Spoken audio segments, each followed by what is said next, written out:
I used to believe that life in America was built on one simple rule. If you work hard enough, nothing can truly break you. My name is Daniel Carter. I was 31, living in Denver, Colorado, working as a logistics coordinator for a mid-sized freight company. Not a dream job, but stable, predictable. The kind of job where the worst thing that could happen on a Tuesday was a delayed shipment or a missing signature. My mornings always started the same. Coffee from a gas station cup, traffic crawling through the highway, radio news talking about things that felt far away, politics, accidents, crimes in cities I'd never visit. I liked that distance. It made life feel controlled. At home, I lived with my girlfriend Emily. We weren't married, but we talked about it sometimes, usually during quiet dinners or when rent reminders came in. She worked as a nurse at a local clinic. She saw real pain every day. I saw spreadsheets and deadlines. We balanced each other like that. Everything in my life was built on routine. Even my mistakes were small ones. Forgetting a meeting, replying to an email too late, ordering the wrong part number. But looking back, maybe that was the problem. I had never made a real mistake before, not one that mattered. That changed on a Friday afternoon in October. The company was closing a major contract with a transportation client, a deal worth nearly $500,000. My manager, Robert Hayes, had been under pressure for weeks. He was the kind of man who didn't yell often, but when he did, the entire office went silent. That day, he called me into his office. "Daniel," he said, sliding a folder across the desk, "we need these shipment records verified before 5 p.m. If anything is off, the deal collapses." It sounded simple, routine, just data checking. I nodded. "I'll handle it." If I had known that those 3 words would destroy the next 5 years of my life, I would have walked out of that office and never touched that folder again. But I didn't. Because at the time, it didn't feel like a turning point. It felt like just another task in a long list of tasks. I went back to my desk, opened the files, and started scrolling through shipment logs. Numbers, codes, dates. Everything looked normal. Too normal. And that's where the mistake began. Not in what I saw, but in what I didn't question. Before we continue, if you like real lifestyle stories about how one small decision can completely change a life, make sure to subscribe to the channel. More stories like this are coming, and most of them start exactly the same way. Ordinary. Now, back to Daniel Carter. It started with a mismatch. One of the shipment entries didn't align with the internal tracking system. A container marked as delivered showed up as in transit on the client's database. At first, I thought it was a syncing delay. That happens sometimes. Systems weren't perfect. I highlighted the row, made a mental note, and moved on. That was the first moment I should have stopped. But I didn't, because I was tired, because it was Friday, because my brain wanted the simplest explanation, not the correct one. By 3:40 p.m., I had gone through almost everything. One discrepancy, that was all. So I did what most people do when pressure is high and the problem seems small. I fixed it manually. I changed the status in our internal system to match the client's record. Just one line, just one correction. It took less than 10 seconds. What I didn't know was that this single adjustment triggered an automatic audit flag in the system. A secondary record chain was activated. Backup logs began syncing across servers. And somewhere in that invisible web of data, my name became attached to something much larger than a simple correction. Fraud indicators. At 4:55 p.m., I submitted the verified file to my manager. At 5:12 p.m., the deal was approved. At 6:03 p.m., I left the office thinking I had done a good job. That night, Emily asked me how work was. "Busy," I said, "but it's done." She smiled. "That's good." We ate dinner, watched TV. Normal life continued. But somewhere in the background, something had already started moving. Quietly. Systematically. Like a machine waking up. And if you're enjoying this story so far, take a second to like the video. It actually helps more than you think.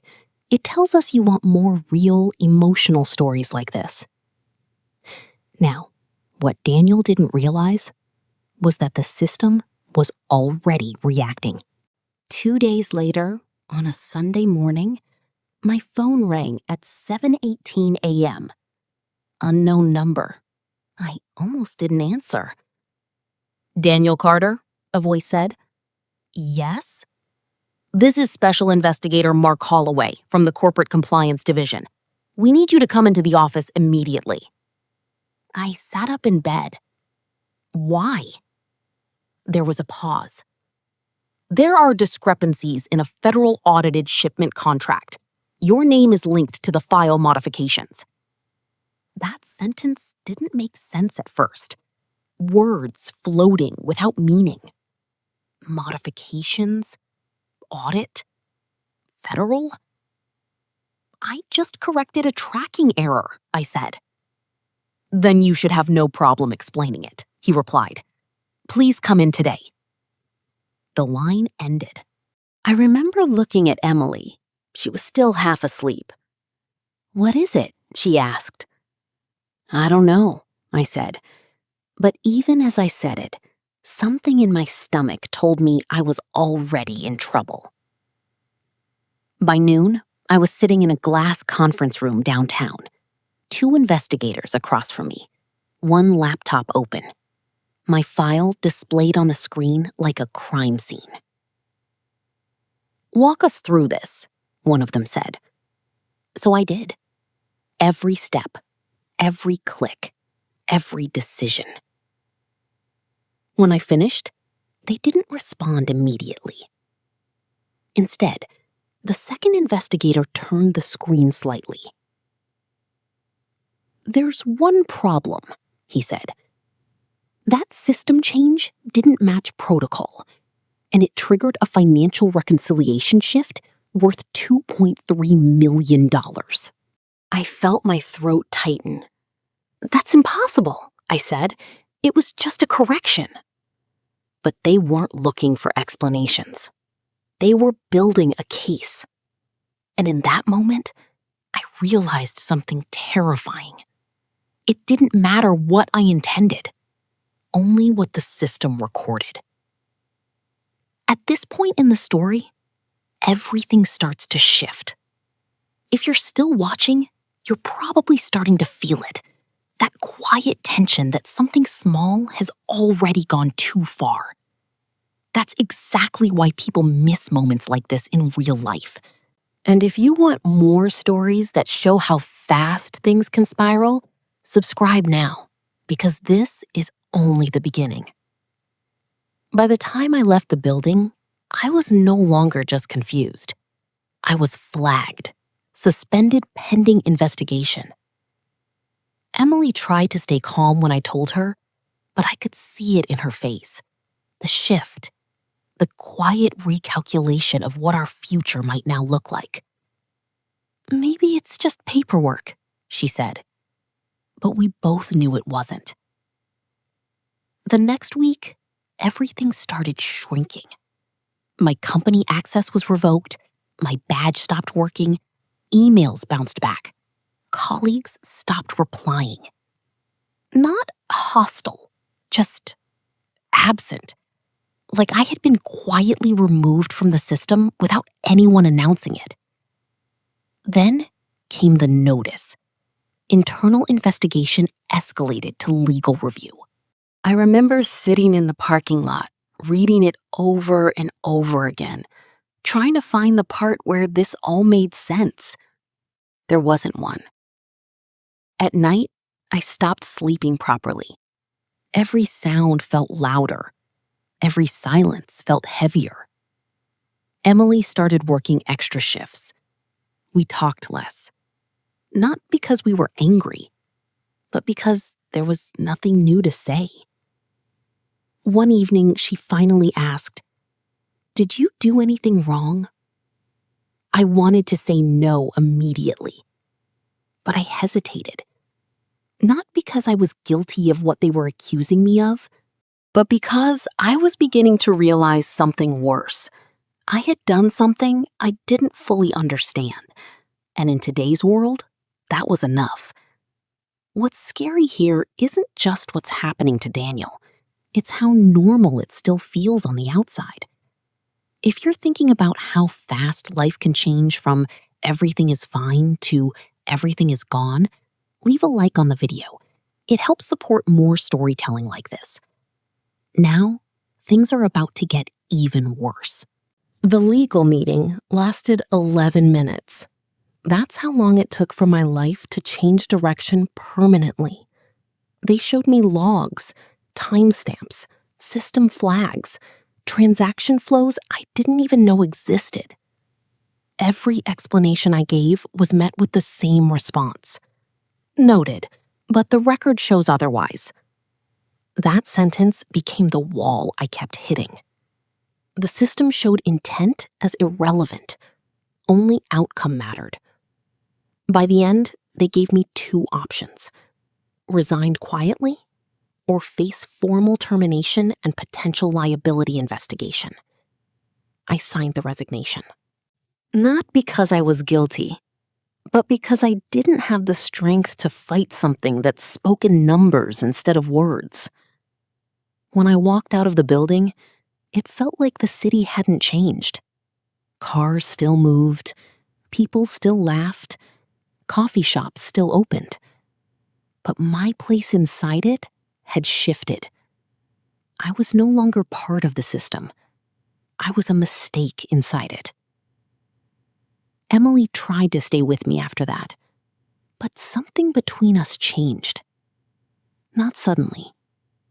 Slowly. Like a crack spreading under glass. And one morning, she said she needed space. Not forever, just space. I nodded, because I understood, even if I didn't want to. This is the moment most people don't expect in real life, when explanations stop mattering.